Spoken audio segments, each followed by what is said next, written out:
unburied dead are coming back to life. Coming back to life. My name's Mark Warman. I'm Darren Kirkpatrick.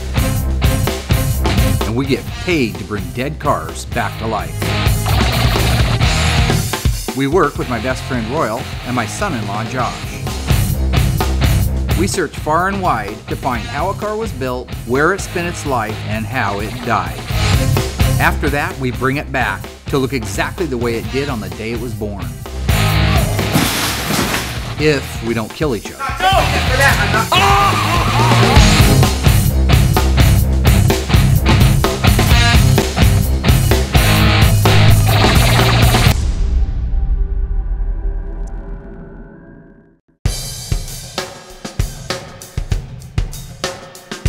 We do everything.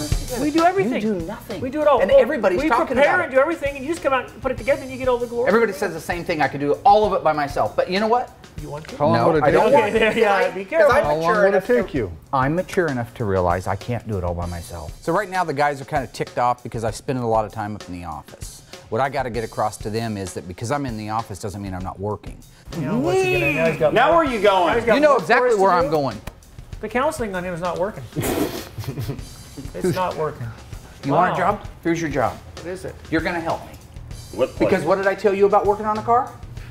What did I tell you 1,000 times about working on a car? There's more to a car than just a wrench. Yes. There's more to work. Well, another word we like to use, and we like to group words together. There's more to working on a car than using just a wrench. Yeah, you use your brain. You research them. Because we can't go forward if we don't know what happened. We don't know if we don't know that the car might have got a dealer installed accessory, right? Right. So I'm going to give you. What happened to your ears? Getting these guys to focus is borderline impossible, so maybe if I give them their own cars with their own VIN numbers, their own history to search out, they can report back to me something intelligible with any luck at all, and maybe begin to learn the importance of what I do in the office. That's your car, okay? I want you to learn everything there is to know about that car, both now, as in learn what options it has, okay? How it's built, where it was made. I want all those things, but then I'm gonna have you start doing the research on it. Okay. Because you guys say I'm up here all the time and you want me out there, I'm fine to be out there. But I can't follow who owned that car and when it was owned and where it was sold new at. I can't do all those things. It makes a huge difference in it. And why are you chiming in? I actually hate Darren. And you're always making fun of us. How do you expect us to get anything done? You can make fun Uncle of him for Fester. everything. I have limited knowledge. You know so what? just You give do me the have limited paperwork. knowledge, but I'd like you to have more knowledge. I'm going to give you the sunroof Challenger. Oh, That's actually nice of you. Yeah, since they made about 9 of them or so. Mark assigned me the sunroof car to track down the history on. The history is a part of the car, I understand that, but the research part is not real fun for me. You, 71 Cuda, you know the most about it. Rubble. My point is this, okay? It's real simple. I know you guys get all frustrated because I'm up there in the office doing nothing. But do you realize that just one phone call could lead to the original number matching motor? You should know that. You've been around here long enough to know that. So when I'm up there, I'm not just goofing around. I'm actually working. But I'm working with my brain. I'm not working with my hands. Though I can do that perfectly, as you can see right here. Okay. One of the very first things that I try to do when I acquire a car, if it does not already have the original motor and the original transmission, or what they dub numbers matching, I go on a hunt to try to find that. I find the original numbers matching motor and numbers matching transmission. I add 25% to the value of a car. That's worth taking the time and finding the original parts. Is it worth $16,000 and reuniting a car with its original motor that it left the assembly line with 40 years ago? Is it worth taking a few hours and backtracking it? Yes. Sure. Rest my case. The 1970 Plymouth Roadrunner is completely finished and is on our showroom floor waiting for the owner to come down and pick it up. The 1971 Plymouth Cuda 344-speed triple black Phantasm homage car is in the process of having the rest of the bodywork finished on it and ready to be turned over to me for final block sand and paint. The 1971 Dodge Charger RT 440 6-pack triple green car, one of my favorites, is waiting for the exhaust system to show up, carburetors, radiator, front and rear bumpers, and then we're ready to finish the assembly on it. Meanwhile, I still have to find somebody that can dip the 1971 Cuda 446 barrel 4-speed shaker hood car. And we're fortunate that we have a good client base and a lot of cars to work on. But while we're waiting for a lot of pieces of parts, this is going to be a great opportunity for me to take time, sit down with each one of the guys, and explain to them and hopefully get it into their mind how important the history of these cars is, how important finding the original parts off of these cars is. So basically, I'm just going to give each guy his very own car, and I'm going to cut them loose.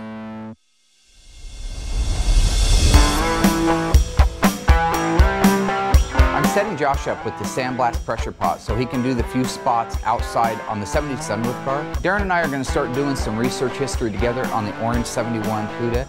And this address was in the phone book. The phone number's no good now. We're attempting to get a phone number for Greg Mickelson, who is a prior owner of the 71 Orange Cuda. We're sorry. Good, nice. Your call cannot be completed as dialed, or the number has been disconnected. Sorry, that listing again, please. Okay, Gregory Mickelson and Eugene. There Gotta he be is, him. right there. That's him. See, Greg Mickelson has 2 mutual friends. Weird. Okay. What are the odds of that? Colette and Josh's mom. Uh-oh, a little bit of hanky-panky here. I wouldn't assume that automatically. No, I'm joking. It was a joke. Hey, Mom.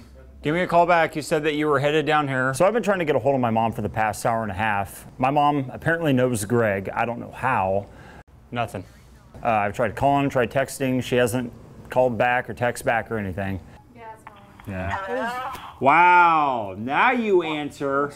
I have a question for you. So we have a fan on the Graveyard Carz Facebook site. His name is Greg Mickelson. It's amazing. Not only was Greg Mickelson a fan on our Facebook page, but he was some kind of friend of Josh's mom's. So you actually know him really well, though.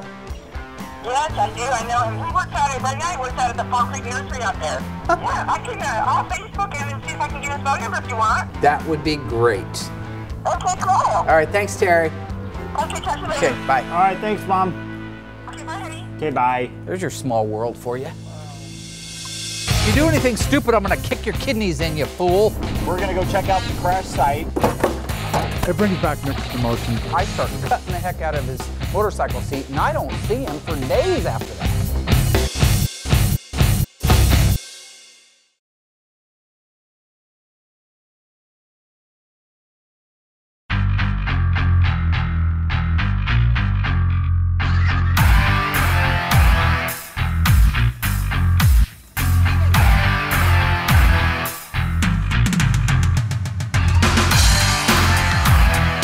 While the guys are getting the motor ready to go off to the machine shop, I'm going to start blocking the lines out for the very same car that motor came out of, the 71 triple black Cuda. I don't like bending over like this. I'm too old. Sit on this, Royal. Cool.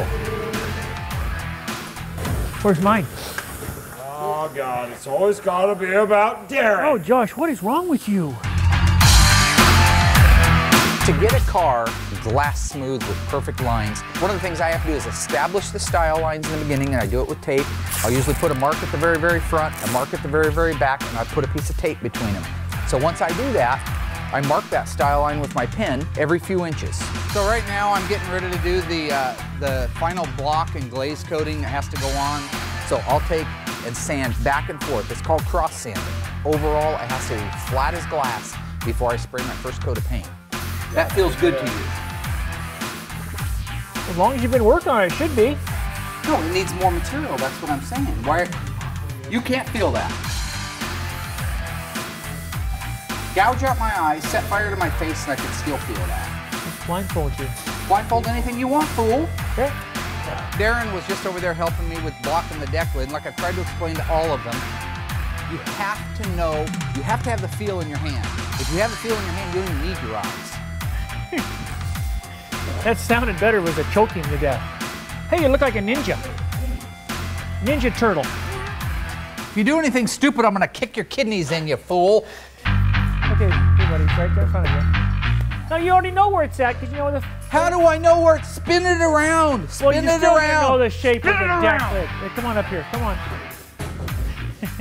Spin it around, fool! No, you'll still know the shape of the lid. Come I'll know it because I'm good at what I do. Come on over, buddy. Just walk forward about 4 or 5 feet. No, you're fine. Okay, down. There it is. All right, buddy. Can you see through that or not? I cannot see anything. Well, your nose makes that stick out. Where your nose is? It's like Elephant Man or something. Take the cap off that.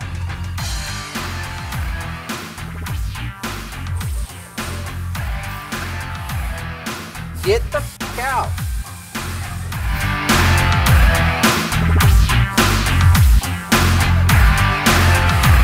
Here. Okay, now sand it to perfection with the blindfold on. I'm not a Shaolin priest. So basically, once again, and amazingly, I had to prove my point by having a stupid blindfold on.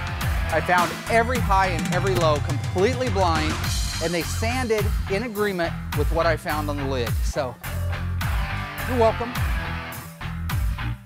Have you bothered to get the bolts for this when it gets up in the air, or are you just gonna all stand around and look at each other? They're on it. Oh, nice, Mark. They're on it, Mark. We got it right here. We got it covered. I've known Mark for 30 years. I know how he thinks. He came over to babysit us on the motor. He didn't need to. He just likes to be the big man on campus. We don't need babysat. We can take care of it ourselves. Whoa! That should be good. That should be good on there. And we're leaking antifreeze. Oh, somebody didn't put the pin in that leg. They're running around like everything's everything, throwing wrenches and stuff. Next thing I know, the motor's all over the ground. Well, I guess everything isn't everything, is it?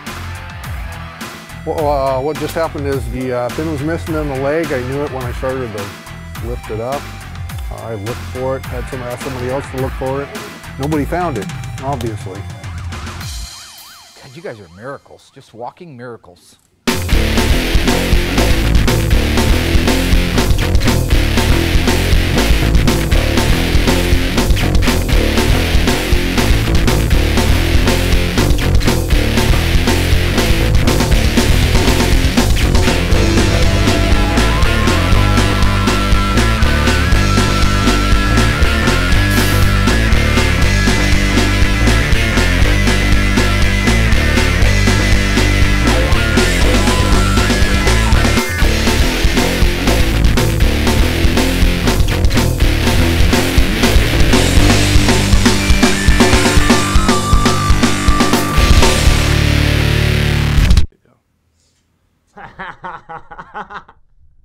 I've been in this room for probably about 20 minutes just sipping on my energy drink, and I feel great.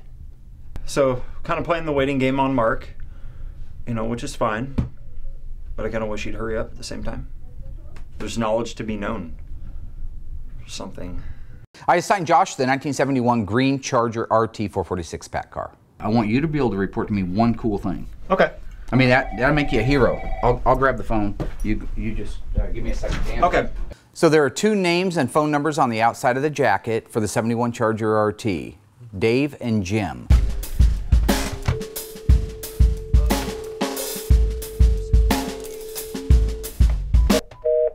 Oh, whoops. Got to dial out. Hey Dave, how's it going? My name is Josh Rose, and I am with a television show called Graveyard Carz, and I'm trying to track down some history on a 1971 446 pack Dodge Charger. It was our guy, so I went ahead and left him a message with the phone number, everything, so he should be giving us a call back. I hope. I really hope, or else Mark seems to think that he can take his wrath out on me. You walk like a duck. I walk like a duck. That's great. Here's how you walk. How do you walk? I walk like this? Yeah, pretty much. No, I don't. How would I ever get anywhere? I don't know. Look at my footprints. Why do you get so angry? I get mad because you do this horse crap every time. I don't walk like a duck. Look at my footprints. I'll just walk. No, now you're bringing it No, I'm walking forward, just normal. I know that they're a little bit out. A little? Look at it. Okay, there. The good news is I got Josh to help me out with one of my 100 tasks in the course of a day. The bad news is I still have to paint the fender for the 71 CUDA, but it's ready. But you know, if we had a crime scene and a criminal investigation, they would have said a duck was there. By the way you walk. All I have to do is endure Darren for the next 45 minutes while I'm painting it, and everything should be fine. You know what I want you to do? I want you someday to listen to yourself and the foolishness that comes out of you. After 10 years of schooling, he commented on it even this morning. FBI training, how to inspect a crime scene. That you're going to go to your sergeant and say, oh yeah, you know what? I think it was a duck because of my feet print. And he'll say you're quacked. Hi, this is Josh. Hey, this is Dave. How you doing? Hey, Dave. How you doing, man? I'm doing pretty well. I'm trying to find the history about a 1971 Dodge Charger. Well, we struck out on that one. I'm a rookie. Look at that high line. Look at that. He's got that all messed up right there. Somebody started out putting the tape on wrong. That tape line represents a body line, and they did not have the body line on the right place on the fender. All I'm saying is it's just not that, it's not rocket science, my God. It's not even not close to everybody's rocket as talented as you are, Mark, sometimes, okay? That's what you tell us daily. Hello. Hi, is there a Jim available? This is him. Hey Jim, how you doing? My name's Josh and I work for a company called Graveyard Carz. Well, I'm trying to find some history about a 1971 Dodge Charger, 446 pack, dark green. Oh, right. I'm actually just trying to find out as much history about it as I possibly can. Did you personally own the car yourself? Yeah, I bought it off a guy. I don't think I even have his name. He pretty much didn't remember anything about it. He remembers the car exactly, and you probably wouldn't know anything about the original motor or the transmission at all. No, that stuff is long gone. Okay. Do you have any pictures by any chance of this vehicle? You know, I might have one side shot of it. Oh, excellent. Is there any way that maybe we can get a copy of it? Let me get a pen and paper so I can get your email. I'll send you a copy. Okay, yeah, that'd be marvelous. He said that he had maybe one picture he had saved to the computer, so I'm gonna go ahead and tell Mark about that.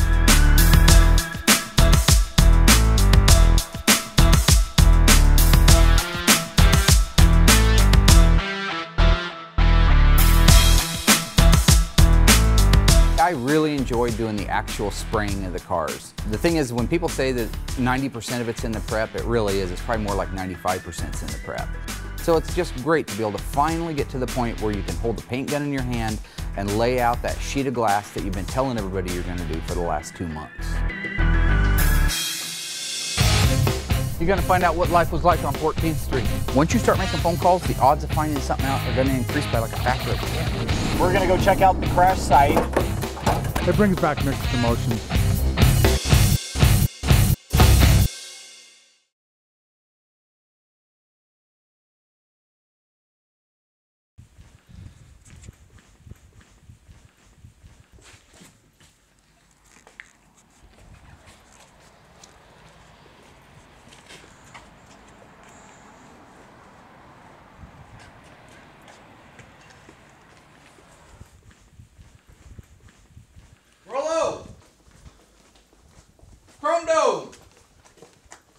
Mr. Clean, Sinbad, Sinead O'Connor, Cue Ball.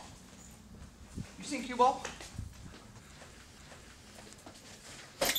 Chromium dioxide. Nobody out here by that name. What are you doing? Clean this up and take the engine rebuilder. Question for you. 1970 Dodge Challenger sunroof car, remember that? Yeah. The one I gave you? What'd you find out? Not a thing.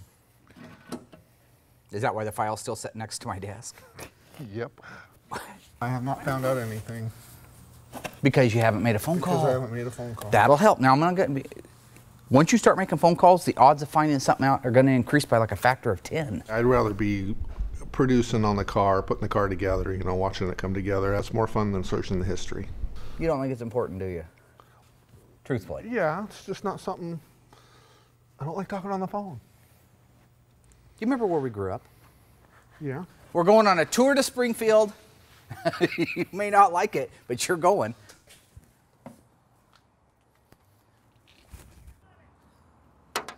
We're looking for you, fool. We're going on a tour to Springfield.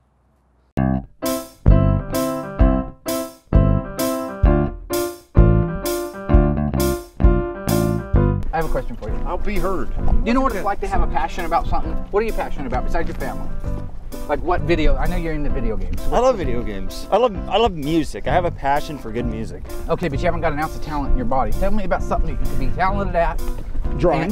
Huh? I love to draw. Draw, okay. Artistic. The reason we're going on this, Royal knows he grew up with me in this neighborhood. Okay? What did me and Josh come along for? You're coming along, so you can appreciate two guys who grew up in the hood with nothing. You can appreciate the cars that we're working on more if you realize where we came from. You ever see Rocky 6? Full circle. This is full circle. This is my neighborhood. Hey, yo. Whatever, fool. This is my old Catholic church. I grew up, I was baptized in it over here. This is the old convent. They don't have nuns anymore, I guess. You, Uncle Fester. What are you doing? Thinking. About what? You're not trying to do the thinking guys pose, are you? No, I was thinking. I have limited knowledge. I'm gaining more. Did you ever come down here when we had the skateboards or not? No. I don't think so. Before they put these up here, this was just a dirt mound with grass on it.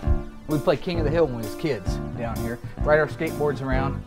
I rode it around so fast I think I tore up some of the concrete, and that's why you got those signs now that say no skateboarding. It's my guess. Okay, we're going down to our old neck of the woods. You're gonna find out what life was like on 14th Street.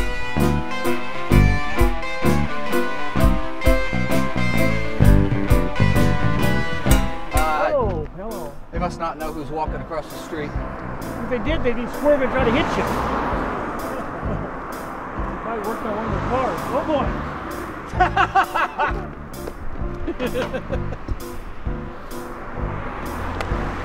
You're a freak. 14th Street took a lot of animals. We used to have cats, lots of cats. Every day you go up and you gather up your dead cats. They just, it was a busy street. Why didn't you guys just keep them inside? No, we did a lot of them, but they get out the door. This is my old house here. This is where a lot of action happened. That's where the pool table was when you spit on it, too. What? Royal spit directly on my pool table. Right on it. Hot dog loogie, right in the middle of my pool table. And that's what got your motorcycle He seat. smashed my fingers. That's what got his motorcycle seat cut up. I didn't spit on his pool table until he smashed my fingers. I mind my own business, getting ready to play a game of pool with Royal. Royal, lazy, hangs his fingers over the edge of the pool table. So what happens? It's right in my line of vision. I ask him to remove them because they're not in your way. So bam, I line up the cue ball and I just tag his fingers, which I'm sure did hurt. He'd smash him with the cue ball. He'd line that cue up and smash my fingers when I wasn't looking. So then he throws a great big fit. But after he smashed my fingers, I spit on it. So let's get it on. Let's knock him out. Instead, Royal, like a little girl, he runs. I took off running. I pick up the rock. I chuck it a couple of times down there at him. I can't hit him. It makes me so mad. I go back to the house. There's this motorcycle, and there's a sling blade. Some people call it a Kaiser blade. I call it a sling blade. I pick it up. I start cutting the heck out of his motorcycle seat, and I don't see him for days after that. Your fingers were hanging over the edge when I was trying to make a shot. You were trying to distract me because I was about to win a big gulp. Those are stains for my Charger right there. We pulled the transmission out like 3 times here, and we didn't have drip pans like you did because you were spoiled when you were a kid. You probably had a hoist and everything. We didn't have any of that. Yeah, I think so. We just had to drop them right out there. This walk around Springfield is just another one of Mark's many excuses to talk about himself. I mean, it is all about himself, he believes. So he just wants to take us out and torture us more, telling us about things we really don't care about. And then down the hall, kitchen on the right, my sister's room on the left. Mine was the last bedroom on the left. Must be nice having your own bedroom, huh? Yeah, it was. It was 3 by 3. So that's the house I grew up in, me and Royal, right here in this very spot. Pulled my 70 Charger down here, did the very first cleanups on it. Used all of Mom's Ajax cleaner on the top. Brillo pads. Well, no. Where were you? Were you not there? The walk didn't so much help me as far as wanting to go and start digging up history on Mopars, but the walk itself, it was actually kind of cool. I had fun. You know, it was fun going back and seeing the old place where we used to have a lot of fun, hang out in the garage. We don't really care about where he lived or where he went to school or what happened to him as a child. Neither does anyone else. I think Darren had a pretty sheltered life. He believes that walking around the block has to do something with the history of the automobiles he's restoring. He wasn't completely focused on what I was trying to achieve. How can you tie those two together? History is kind of cool, you know. I can see where the history of the cars would, you know, be fun to learn. I mean, I don't need any more inspiration. I'm already inspired enough to go and start digging up more history on cars. I still don't want to call people. I'd rather be putting the cars together. But to get Mark off my back, I'll sit down and make a couple of phone calls. That'll make him happy.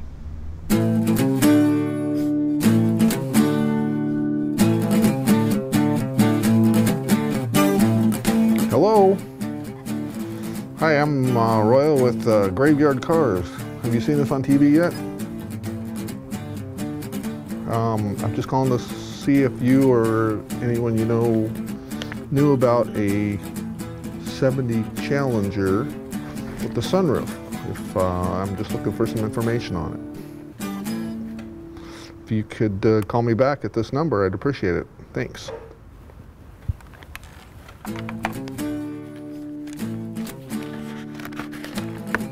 I did my part. I made my phone call. I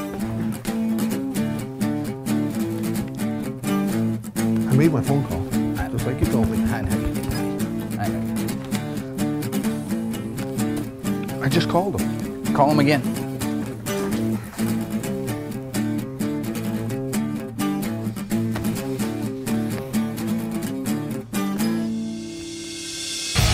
I believe parts of what he said happened. This looked to me like it had a direct impact or something there. It brings back mixed emotions. I wish you would just listen. I wish you would just listen.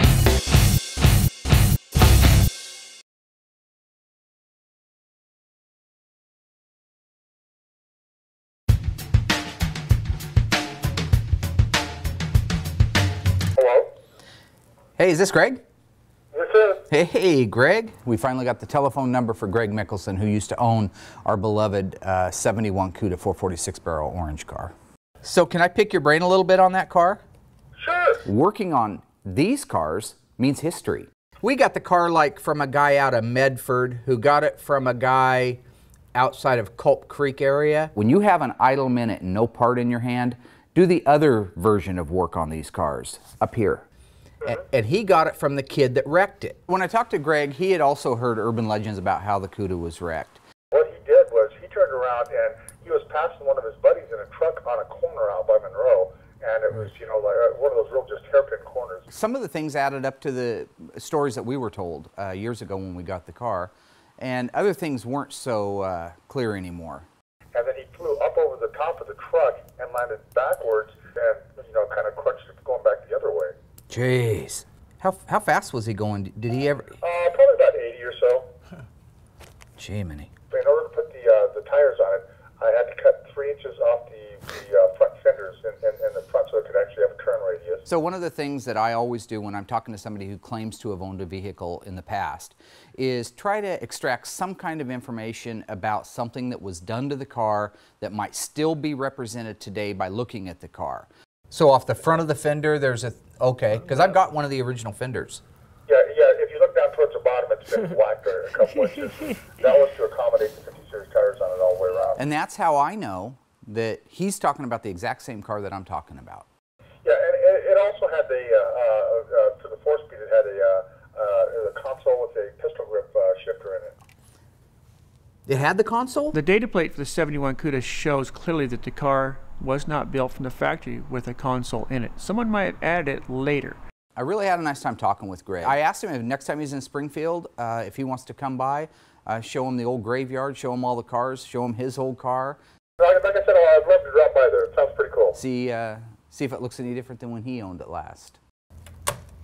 Nice guy. Knows more about Mopars than you do. No, he doesn't.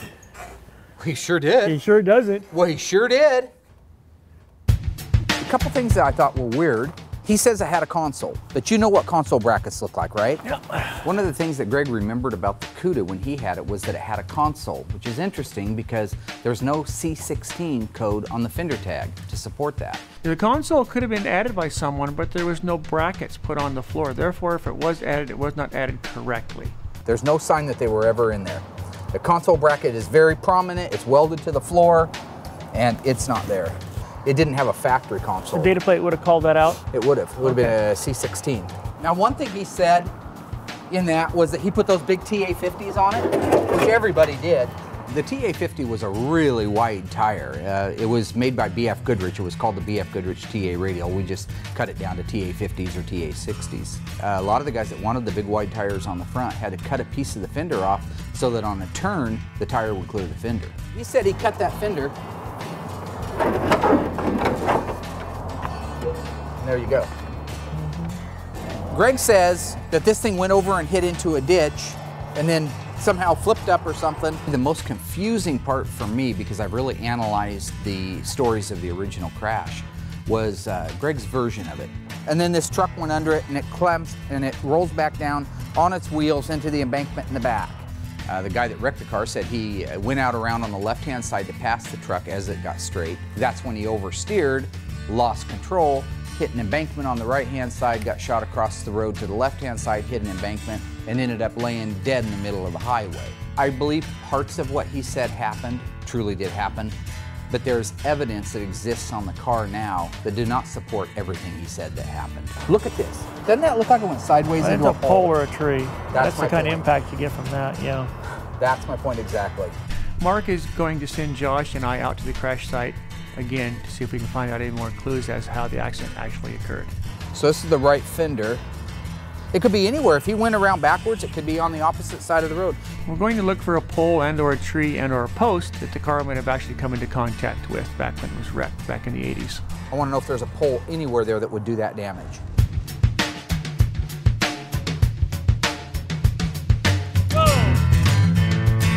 We're gonna go check out the crash site of the 71 440 CUDA, see if there's anything that the CUDA hit, maybe a telephone pole or a tree or a dent in the street sign or something, who knows. Maybe we'll come up lucky, maybe we'll find something.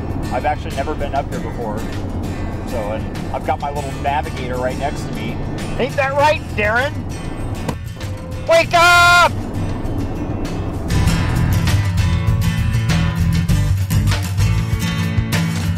Put on my nasty hat. Dumb and Dumber, Josh and Darren are out at the crash site, hopefully following my specific instructions. Morons. Look at fender and compare it to any trees or poles. I wish I could have done this myself, but I'm busy. Saving the world. Mark. Well, there's lots of poles. Now that would tear up a car. All right, so let me get this straight.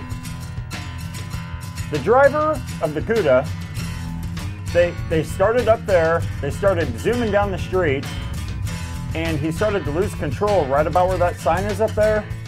We don't know where he lost control. All I know is he ended up wrecking right in here. Okay, so this is the crash zone. More or less, over yeah. in here somewhere.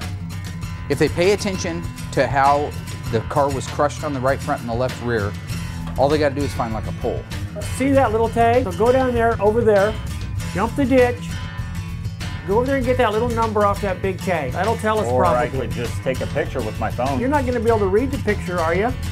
Oh my. So I'm going to have to go down, go around, read it, right?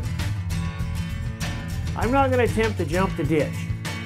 291609, 1405. No. TPL. The one below that. Fine, Darren. We'll do it your way. If you would just listen. I wish you would just listen. I wish that you would just fall apart into a... That's exactly what Mark's talking about, Josh. No, don't try to make me feel like a bastard. That's exactly what Mark's talking about. You don't know what Mark's talking about. You don't know what you were talking about. I thought you were going to have some athletic ability when you jump across. I do, Darren. Do you? Well, I hate to break it to you, but the only number that's on here is 2004. That's when this pole was put in. Right. So it's been replaced. It was hard to get you to do that, wasn't it? Ow! Did you guys get that on film, I hope? Where it slapped him? That's what you get for being a smart aleck. I hate you. It might look good now, but I don't think anybody in the world is going to pay us 20 hours to put a door together on one. But it looks good. It looks good. It works. Bottom line. And it looks like the pole itself was made in '93. I was really optimistic, hoping to find something. But we kind of came up empty-handed, didn't really find much. But it was a really good time to get away and just kind of act juvenile for a while. Score 1 for the new guy, the rookie. I believe parts of what he said happened. This looked to me like it had a direct impact or something there.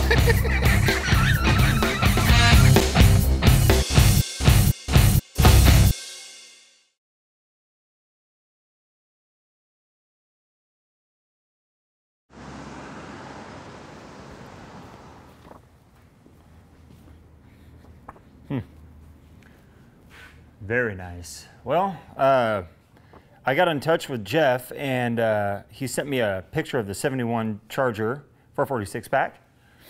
I only spent like an hour or two on the phone, and you know, check it out. I already got a picture. Imagine what we could find out if we spent even more time doing that. Score 1 for the new guy, the rookie. This guy right here. Eat that, Mark Warman.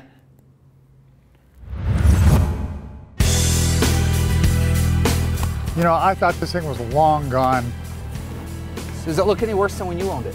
Yeah, it looks a lot worse. My name is Greg Mickelson.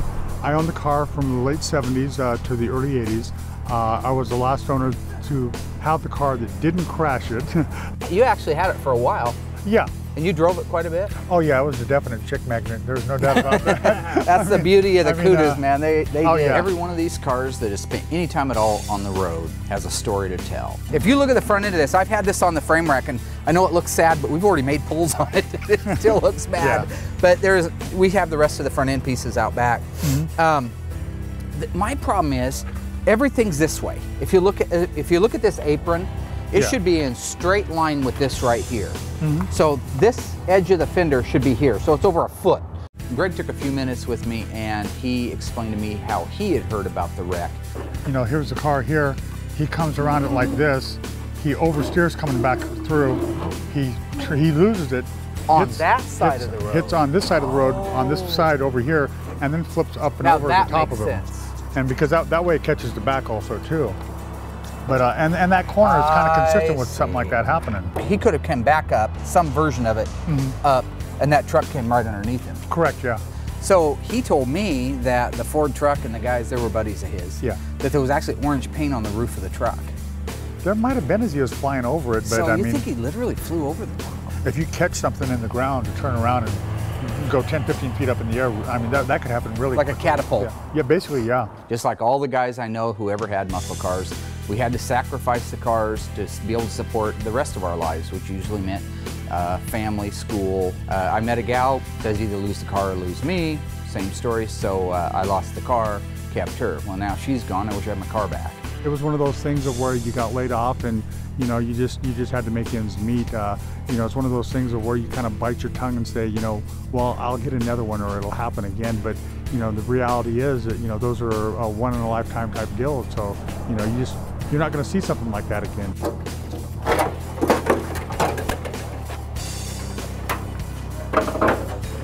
So that is where you cut it right here. Mm-hmm. I figured, okay, it's stable enough, I can cut it and get away with running the 50s on it, and it makes it like a slot car, so you know you can stick it in a corner and it just holds really well. You had it in the late 70s, 318 in it. Yeah. 440's gone. Yeah. Can you even remember back thinking to yourself? Where was it? Either where was it, or you heard a story of where it was? Anything at all? I had heard that it had been blown, so. Oh. You can talk to like kids today about, you know, old cars. They have no concept. It was awesome talking with Greg and hearing about his old Mopar stories and just getting to talk about Mopars with him in general. To bring back old Detroit muscle, I mean, it's just like, you know, it's something they've got to hear, see, and experience. You know, I mean, it's just, you can't really describe it. It's just something that you learn, you know, something that you feel. So seeing the car in the shape it's in now, it's kind of, it brings back mixed emotions. You know, I really didn't want to sell the car at the time. You know, the economy was even worse than it is now. I'm kind of excited about seeing it when it gets done. You know, that's the cool thing. Yeah. You could just tell by the way that he looked at it. He really loved that car.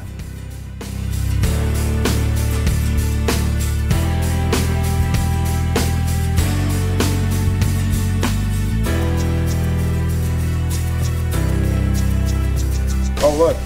There's Darren parting his duster. You were ahead of your time. You're George Barris. Did you see this thing? Yeah. It's amazing. It's got a GTO spoiler, Cuda shark louvers in the fenders. Let me see that. It was beautiful. That's a really nice car, dude. That's crazy. That's Darren with his little Magnum PI mustache and his. Look at those legs. Those are nice. They're long. Royal came up to me earlier today and said that we got a lot of work done on the car this week, eh, boss? And I'm like, yeah, we did get a lot of work done. And it's starting to dawn on them now that you don't have to have your hands dirty, you don't have to have a hood up, you don't have to be laying under a dashboard to be working on a car. A lot of the working on a car happens up here.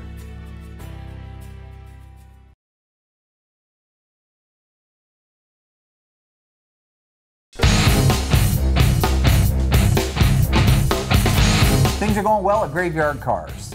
Finally, I got it through your guys' simple minds that history on a vehicle is very important, and that sometimes when you go back in history, it allows you to be able to go forward into the future. Does that make sense to you now? No. And with any luck at all, maybe you guys learned a little something about where I came from. I mean, I know that in your lives, most of y'all pretty much had silver spoons, and it's probably a real culture shock for you to go on my old stomping grounds. You know, growing up in the hood and having your face kicked in every day, looking forward to it, scheduling people. But that's what sculptured me into the human being that you see before you right now. It boosted Mark's ego. It didn't boost anything. What the point of it was is that you guys finally, for the first time, learned how important the history of a vehicle is. That knowing where a person like myself, one of the greatest Mopar restoration technicians the world's ever known, where did I go? Where did I walk? What does that have to do with the car restoration? It has to do with the fact that you can look back to a carport that once housed a 70 Charger, one of the fastest ones in town, I might add. Yeah, we got Royal motivated, so motivated that he actually picked up the phone and dialed one phone number and hung up. So that's huge for Royal, that's huge. Didn't you leave a message? I don't know if he left a message. I just don't understand. Anyway, Josh, not only did he find one of the original owners of the 1971 Dodge Charger 446 pack, but he actually got a photo of it before, way back in the 70s. What do you mean, oh nice, you've seen the photo. Met with one of the original owners of the 1971 Cuda 446 barrel. Owned it back in the 70s. That is, no, he owned it in the 70s. It was wrecked in 1980. Why would we interview a guy who says he drove a car in the 80s when it was wrecked before that? I thought the title was he said driving it around on the back of a tow truck? The 80s, so I really Dude, this is why you got to walk along.